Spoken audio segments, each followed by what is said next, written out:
Assalamualaikum warahmatullahi wabarakatuh. Alhamdulillah, kita kembali melanjutkan kajian sirah nabawiyah kita pada kesempatan pagi ini, di mana kita sudah sampai pada hijrah di Madinah. Berarti ini udah setengah perjalanan, ya, setengah perjalanan. Nah, dulu kan kota Madinah ini disebut dengan kata Yathrib. Ya, jadi mereka mengenal kota Madinah itu dengan kata Yathrib. Yang hijrah ke Madinah berasal dari suku Quraisy yang berbeda-beda pada saat itu. Maka kemudian hijrah ini dia terus berlangsung. Jadi ketika Rasul dan sahabat sampai, ini hijrah ini terus berulang. Ya. Jadi masyarakat itu terus datang ke kota Madinah dan dia berakhir itu pada saat penaklukan kota Mekah pada tahun ke-8 Hijriyah. Ya, jadi sebelum itu ya semua orang akan terus kemudian datang ke kota Madinah. Nah, maka kemudian hijrah pada akhirnya kan jadi titik awal di dalam peradaban Islam. Bahkan diabadikan menjadi penanggalan kan, penanggalan Hijriyah. Ya, walau sebelumnya kita belum punya penanggalan. Kita akan kemudian menetapkan sejarah atau tahun berdasarkan peristiwa yang terjadi. Tahun kesedihan, tahun gajah, ya. Umar lahir tahun ke-13 tahun gajah. Utsman lahir tahun ke-6 tahun gajah. Rasul lahir pada saat tahun gajah. Nah, Khadijah wafat pada tahun kesedihan, Amul Huzn. Ya. Nanti pada saat zaman Umar, barulah kemudian nanti penanggalan Hijriyah itu ditetapkan. Maka ya kita punya penanggalan sendiri sekarang, ya, penanggalan Hijriyah, di mana sekarang itu sudah 1442. Berarti Nabi hijrah itu 1442 tahun yang lalu. Masya Allah ya, cukup panjang perjalanan sejarah sampai ke kita pada hari ini. Ya, maka kalau tidak kita pelajari sirah nabawiyah, jarak yang begitu panjang ini ya kita akan terlepas dari hikmah-hikmah yang besar. Maka hijrah ini merupakan peristiwa yang luar biasa. Ya, jadi bukti keikhlasan dan pengorbanan kaum yang beriman itu diimplementasikan melalui hijrah. Bisa dibayangkan meninggalkan keluarga, meninggalkan harta, meninggalkan segalanya itu kan bukan hal yang mudah. Mungkin meninggalkan harta mudah, tapi meninggalkan keluarga nggak mudah. Ya. Ada yang mungkin sebaliknya, meninggalkan keluarga mudah tapi mengeluarkan harta nggak mudah gitu ya. Maka ini kan terjadi pada saat itu bahwa ada Suhaib Ar-Rumi. Wah, ini luar biasa. Kebetulan beliau ini karena seorang pengusaha di Makkah, maka itu Quraisy menganggap semua keuntungan yang engkau dapatkan ketika berusaha di kota Makkah harus ditinggalkan di kota Makkah. Ini kan luar biasa, sebuah tekanan yang sangat tidak masuk akal dari Quraisy. Ya, orang berusaha di situ dianggap semua keuntungannya harus ditinggalkan, maka seluruh hartanya ditinggalkan baru bisa hijrah. Diterima oleh Suhaib Ar-Rumi. Diterima aja, ya udah nggak apa-apa. Karena memang tujuannya adalah untuk berhijrah mengikuti apa yang diperintahkan Allah dan Nabi Sallallahu Alaihi Wasallam. Maka Nabi Sallallahu Alaihi Wasallam dalam riwayat Al-Hakim dikatakan, Nabi ketika mendengar itu mengatakan Suhaib mendapatkan keuntungan yang besar. Masya Allah. Walaupun bagi sebagian manusia kerugian, tapi bagi kita orang-orang yang beriman justru inilah keuntungan yang besar. Ya, kadang-kadang kan memang yang berkaitan dengan akhirat dengan dunia ini kan beda. Ya. Ada hal-hal yang harus dipahami melalui keimanan. Ya, kalau disuruh ninggalin harta semua, kata Rasul justru dia mendapatkan keuntungan yang besar. Bagi manusia zaman sekarang rugi. Ya, tapi kita memahami ini dengan keimanan. Ya, begitupun kemudian, jadi Quraisy itu kan awalnya mencegah, nggak boleh ada yang ikut hijrah ke Madinah, nggak boleh ada. Ya, maka kemudian kan yang terkenal itu ketika kemudian peristiwa Abu Salamah, ya, dia istri Ummu Salamah dan anaknya nggak boleh hijrah. Yang bisa hijrah itu boleh hijrah tapi anak dan istrinya tuh ditinggal di kota Makkah. Itu Ummu Salamah itu setiap hari, ya, itu setiap hari dalam sebuah tempat namanya Abtah. Itu selama setahun tuh setiap pagi menangis, ya, selama setahun. Sampai akhirnya kemudian beliau dibolehkan untuk hijrah. Ya, jadi begitulah kemudian kita memahami hijrah. Bahwa hijrah ini sebuah peristiwa pengorbanan yang luar biasa. Nah, maka ketika kaum muslimin sampai ke kota Madinah atau yang kita sebut dengan Yathrib, maka dimulailah peradaban yang besar di sana. Geografis Madinah dengan Yathrib, Yathrib dengan Mekah ini beda. Ya. Kalau Makkah ini cenderung banyak pedagangnya. Ini kan dalam surat Quraisy, li'ila fi Quraisy ila fihim rihlatash syita iwas saif. Jadi mereka punya dua destinasi dagang kalau musim panas dan musim dingin. Yaitu Allah nyatakan dalam Al-Quran. Ya, karena memang karakternya ini ya pedagang. Geografisnya kering ya. Kalau yang kita pernah bahas kata Nabi Ibrahim di dalam Al-Quran Allah firmankan biwadin ghairi dhi zar'in inda baitikal muharram. Tempat yang tidak ditumbuhi apapun. Maka kan ini membuat mereka ini rata-rata jadi pedagang. Ya. Sehingga ketika sampai ke kota Madinah, Madinah itu subur. Ya, banyak kemudian pertanian di sana. Ya, maka ketika sampai di sana, itu kemudian periode dimulainya peradaban Islam di situ.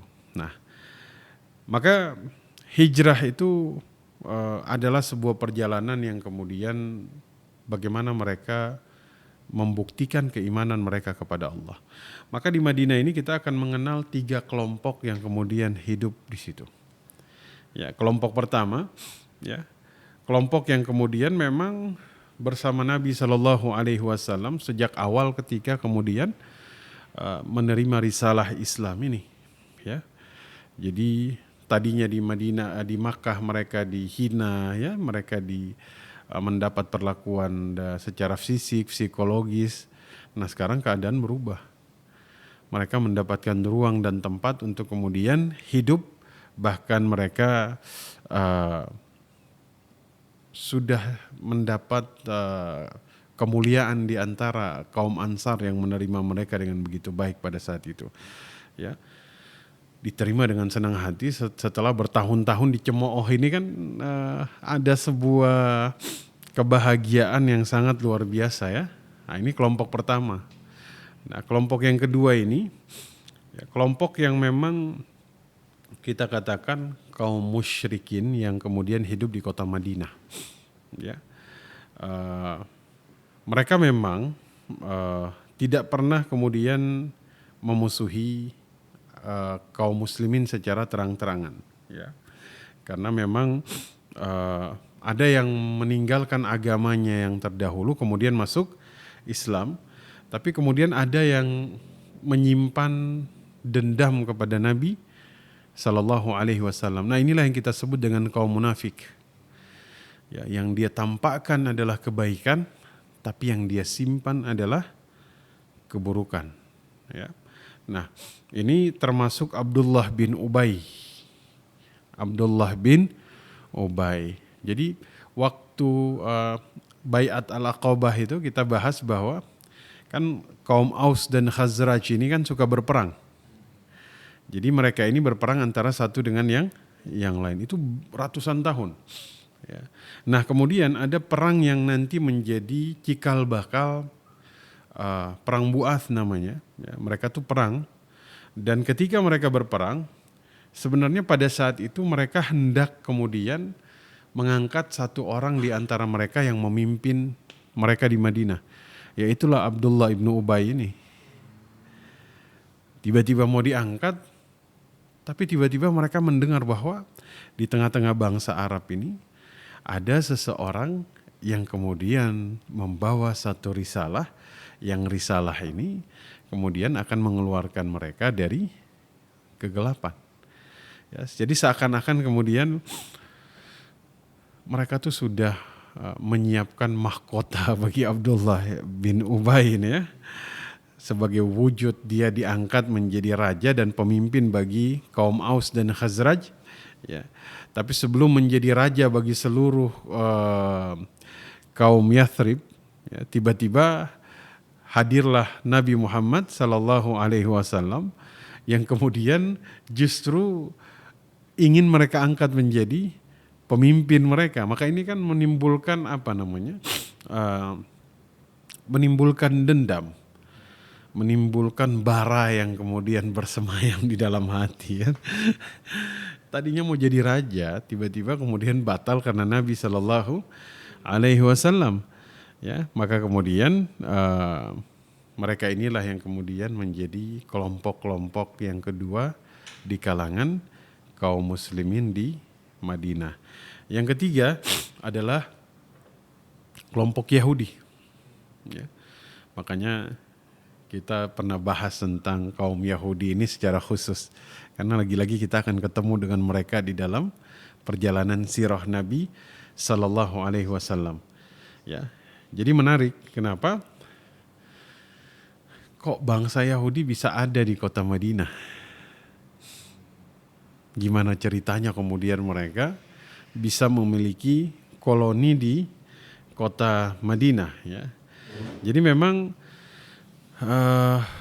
mereka ini sudah kemudian memiliki bukan kebudayaan tapi karakternya itu sudah hampir mirip dengan bangsa Arab karena kan udah hidup lama di situ dan mereka juga sudah kemudian menggunakan nama Arab, ya, sudah berbahasanya juga sudah bahasa Arab, ya, maka kemudian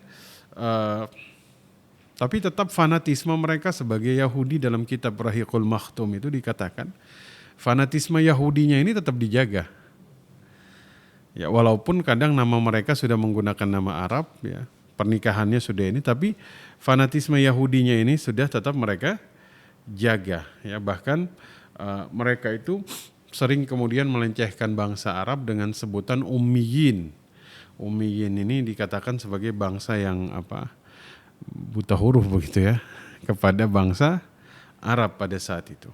Maka kita lihat bahwa memang ada beberapa pandangan tentang asal muasal bangsa Yahudi di Madinah ini, ya. Asal mereka, bagaimana kemudian mereka datang ke Madinah, ya. Ada beberapa yang kemudian mengatakan ini sebenarnya eksodus dari Syam, ya, dari abad pertama dan abad kedua Masehi. Jadi ketika Syam ini berhasil dikuasai oleh bangsa Romawi, ya, maka kemudian mereka itu terusir sehingga terjadilah eksodus, ya. Mereka akhirnya lari ke semenanjung Arab, ya, sehingga mereka ini di sini tempat yang aman dari kejaran bangsa Romawi, ya. Jadi ketika mereka gagal lawan Romawi, mereka lari, ya. Mereka akhirnya datang ke tempat yang mereka anggap ini paling aman, yaitu kota Madinah. Tapi ya mereka datang juga bawa riba. Ya, riba itu sejarahnya itu nanti di Yathrib. Yahudi inilah yang pertama kali membawa riba ke kota Madinah. Ya, dan riba pada saat itu sangat dahsyat sekali. Mereka kasih pinjaman gak bisa bayar, mereka kasih bunga, bunganya gak bisa bayar, hartanya diambil, belum mencukupi, orang yang berhutang dijadikan budak.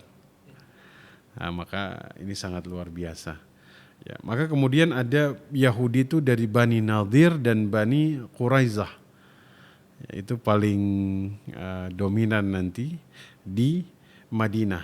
Ya, bahkan kemudian bangsa Yahudi ini di kota Madinah itu dianggap sebagai bangsa yang ahli dalam segala hal. Pertanian tuh mereka sangat ahli. Ya. Artinya tuh Yahudi di Madinah sebelum kedatangan Islam itu sebuah bangsa yang kemudian sangat disanjung lah begitu, ya. Mereka tuh menguasai perekonomian betul di kota Madinah. Makanya tuh kenapa Nabi nanti ketika hijrah beliau tuh mengecek pasar satu demi satu, ya. Ini bukan pasar kita, ini bukan pasar kita, sampai kemudian ada namanya Al-Hisbah. Al-Hisbah itu untuk mengontrol pasar. Ya, kenapa? Karena memang sudah sangat lama bangsa Yahudi ini menguasai pasar di kota Madinah. Ya, sehingga praktek-praktek yang bertentangan dengan Islam itu ada. Maka kemudian orang Madinah itu sangat tunduk kepada hegemoni dari bangsa Yahudi di Yathrib. Ya. Dari politik, ekonomi, ya itu luar biasa. Ya, artinya tabiat mereka itu sangat kemudian berpengaruh terhadap bangsa kaum Yathrib pada saat itu. Ya, artinya teknologi yang mereka bawa ke dalam tengah-tengah masyarakat Madinah itu luar biasa. Ya, bahkan kan terkenal mereka menguasai air. Sumber air dikuasai oleh bangsa Yahudi dan itu dijual. Bisa dibayangkan satu-satunya sumber air, nanti kan yang terkenal Utsman yang akhirnya membebaskan ya. Jadi cara berpikir dagangnya mereka itu kan sangat kemudian terkenal. Ya, menguasai ekonomi. Kata Rasul, barang siapa membebaskan sumur ini, maka Allah akan memberkahi segala ikhtiarnya sampai hari kiamat. Apa yang terjadi? Utsman diam-diam pergi nemuin itu Yahudi, ya. Kemudian ditawar. Tawaran pertama ditolak. Ya karena kan otak Yahudi ini punya otak bisnisnya itu kan kuat. Kalau saya jual maka saya tidak bisa lagi mendapatkan uang setiap hari. Tidak saya jual. Tapi Utsman ini hebat. Dia seorang entrepreneur juga dalam Islam. Ya. Ditawar, setengahnya gimana? Oke, kata dia. Berarti hari ini punya Utsman, besok punya Yahudi itu. Ini kan tawaran yang menggiurkan. Oh, ini berarti kepemilikannya setengah-setengah. Saya dapat uang, saya juga masih bisa menjual. Tapi hebatnya Utsman, ketika Utsman beli transaksi akad dengan Yahudi itu, Utsman kasih pengumuman. Ambil air hari ini dan besok kepada seluruh penduduk Madinah, baik Muslim maupun Yahudi. Bayangkan. Ambil hari ini dan besok. Kenapa? Hari ini masih punya saya, kata Utsman. Besok punya Yahudi itu. Maka kalian ambil tuh banyak-banyak buat persediaan 2 hari. Ternyata dia kalah 1 langkah dari Utsman. Hingga besoknya gak ada yang beli. Kenapa? Ya mereka sudah punya persediaan kan. Otomatis tokonya sepi. Maksudnya gak ada yang datang beli. Lama-lama kan, wah ini bahaya ini kan. Akhirnya dia panggil Utsman, ya dia jual kepemilikan setengahnya kepada Utsman. Barulah Utsman kemudian mewakafkan semuanya kepada masyarakat Madinah, ya. Nah, itu sampai hari kiamat, ya, sampai sekarang lah. Kalau dicek rekening atas nama Utsman itu yang berasal dari sumur itu, karena nanti dari sumur ini muncul benih-benih korma yang kemudian dia tumbuh dan hasilnya itu dibangun hotel, ya, dan masih ada rekening atas nama Utsman bin Affan sampai hari kiamat. Ya, ini masya Allah. Artinya apa? Bangsa Yahudi yang kemudian menguasai kota Madinah ketika Rasul Shallallahu Alaihi Wasallam itu datang, ya itu sangat kemudian kental, ya, dan mereka menguasai dari sisi ekonomi dan lain-lain. Nah, ketika Rasul tiba di Madinah, seperti yang sudah kita sampaikan, Rasul itu melakukan ta'akhi. Ya. Ta'akhi ini mempersaudarakan Ansar dan Muhajirin. Muncul pertanyaan, bukankah mereka sudah bersaudara dengan menerima kaum Muhajirin? Kenapa Nabi kemudian mempersaudarakan kembali? Kenapa? Karena ya tadi yang saya sebutkan, Suhaib Ar-Rumi berangkat meninggalkan hartanya, kan nggak boleh dibawa. Abdurrahman bin Auf berangkat nggak bawa apa-apa. Zubair bin Awam nggak bawa apa-apa. Sehingga mereka datang tuh dalam keadaan nol. Ya, makanya butuh dipersaudarakan, karena ukhuwah ini akan membuat satu dengan yang lain saling memberi tanpa harus kemudian merasa berat. Ya, ini yang dikatakan harta Allah letakkan di tangan mereka, bukan di hati mereka. Ini dahsyat sekali. Ya, jadi wajarlah ketika Sa'ad ibn Rabi bilang sama Abdurrahman bin Auf, setengah hartaku untukmu. Ya. Mungkin zaman sekarang kita belum menemukan, ya, orang seperti Sa'ad ibnu Rabi mengatakan kepada saudaranya, ya minimal ini mobilku satu untukmu. Ya, atau ini sepedaku tinggal kamu pilih yang mana. Kayaknya kan jarang ya, berat ya. Tapi Sa'ad ibnu Rabi itu mengatakan setengah hartaku. Ambil katanya, untukmu. Ini kan berarti Rasul itu berhasil mempersaudarakan mereka karena problematika ekonomi itu berhasil diselesaikan dengan jalan ukhuwah. Ya, dengan jalan ukhuwah, ya. Ya, bangun ekonomi butuh modal. Sementara teman-teman muhajirin ini nggak punya modal sama sekali pada saat itu. Mereka butuh solusi yang cepat untuk menyelesaikan. Ya, maka kaum Ansar ini alhamdulillah dipersaudarakan kembali. Ya, itu banyak dalam riwayat, ya. Sa'ad ibnu Rabi dengan siapa? Abdurrahman bin Auf, ya. Umar dengan Itban bin Malik, ya. Abu Bakar dengan Kharijah. Dan ini persaudaraan yang luar biasa. Maka pelajaran bagi kita sebenarnya zaman sekarang. Ya, ukhuwah ini penting kemudian untuk dibangun sebagaimana ukhuwah yang dibangun pada zaman mereka hijrah, ya.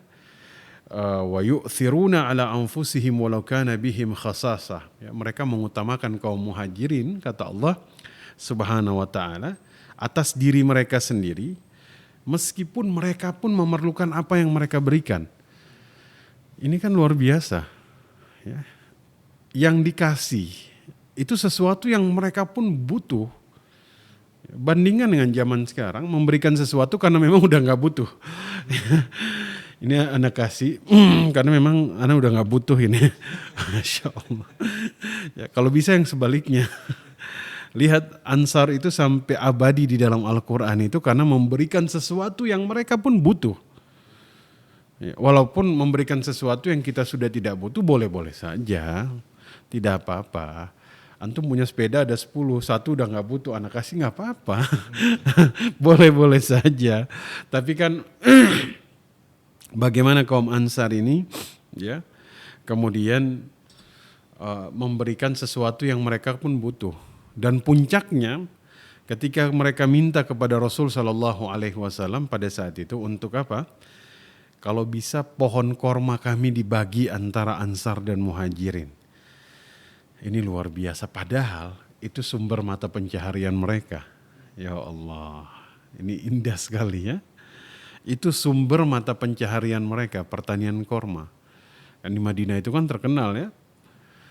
Itu luar biasa. Itu puncak kasih sayang antara Muhajirin dan Ansar itu terjadi di situ. Ya, maka kaum Muhajirin itu akhirnya sepakat bahwa kemudian mereka itu akan kerjasama. Mereka kerjasama. Ya, nanti kemudian bagi hasil, ya, muzaraah untuk kemudian sama-sama mengelola kebun-kebun korma tersebut. Jadi Nabi yang pertama itu membangun persaudaraan.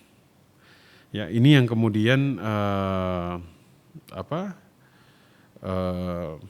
sangat kemudian berbekas. Ya. Bahkan nanti kemudian mereka itu membuat satu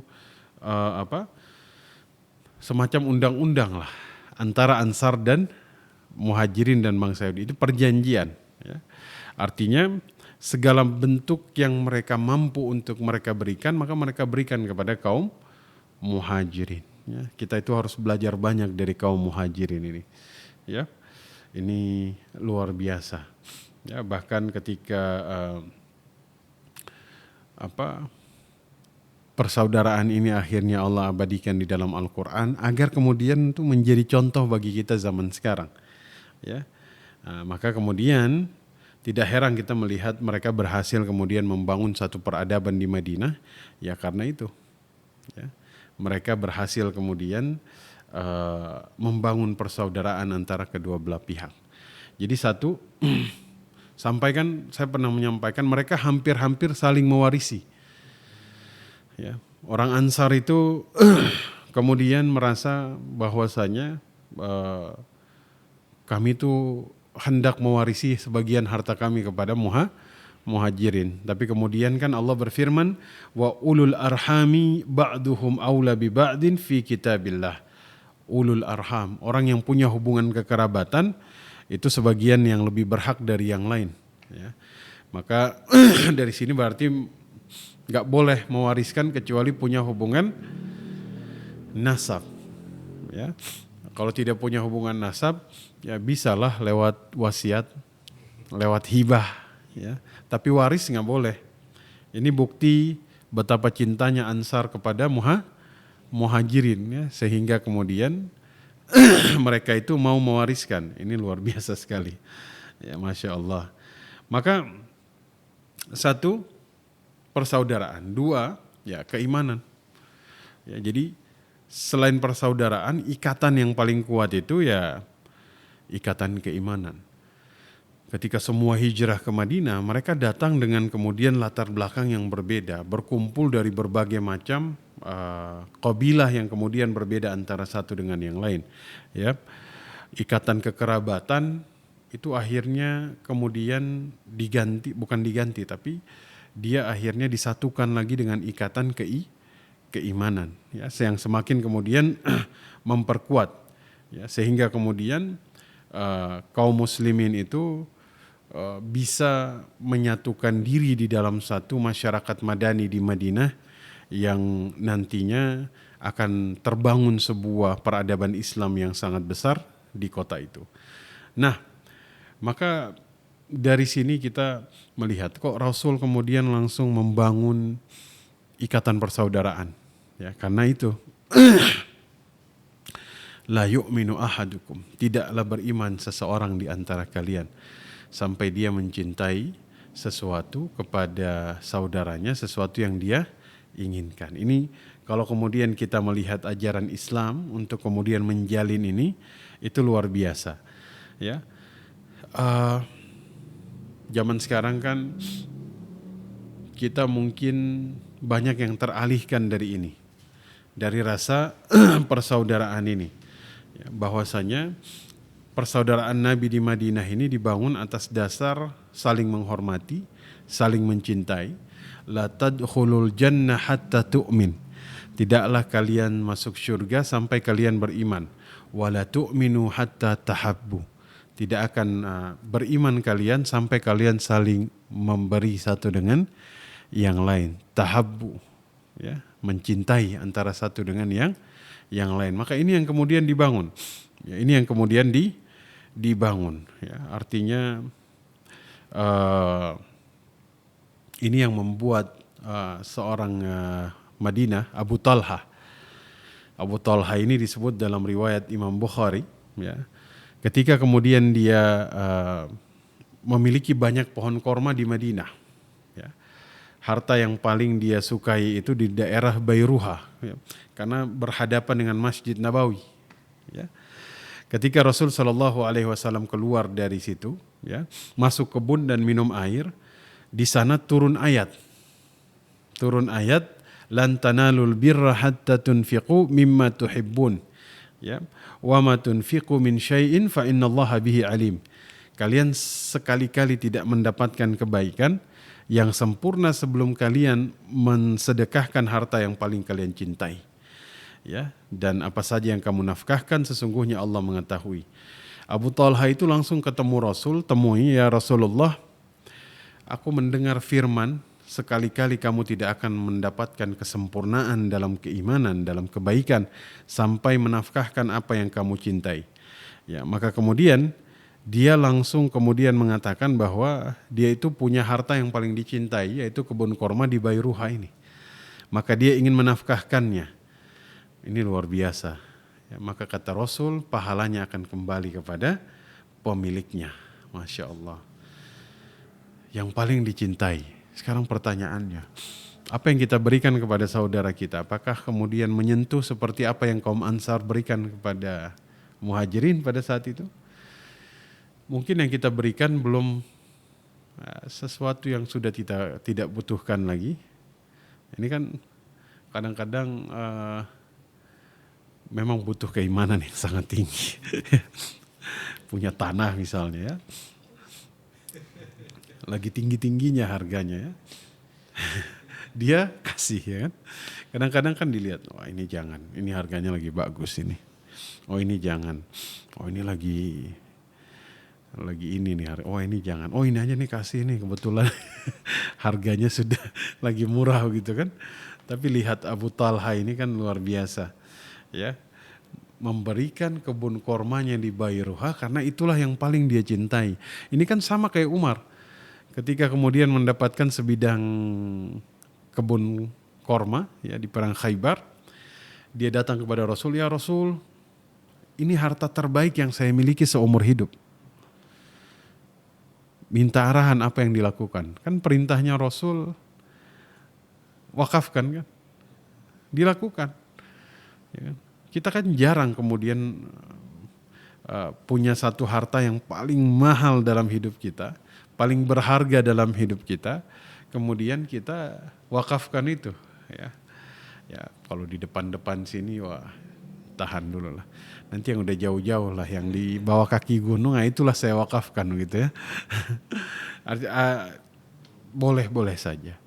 Tapi kita belajar dari Abu Talha, kita belajar dari Umar, kita belajar dari Utsman, ya. Kita belajar dari bagaimana Suhaib Ar-Rumi, hartanya ditinggalkan. Ya, karena apa? Karena memang ingin mendapatkan kesempurnaan keimanan. Jadi yang Rasul lakukan adalah mempersaudarakan Ansar dan Muhajirin, membangun persaudaraan, mengikat dalam satu keimanan yang pada akhirnya nanti membangun kota Madinah ini ke arah yang lebih baik. Insyaallah kita lanjutkan kembali di pertemuan yang berikut. Assalamualaikum warahmatullahi wabarakatuh.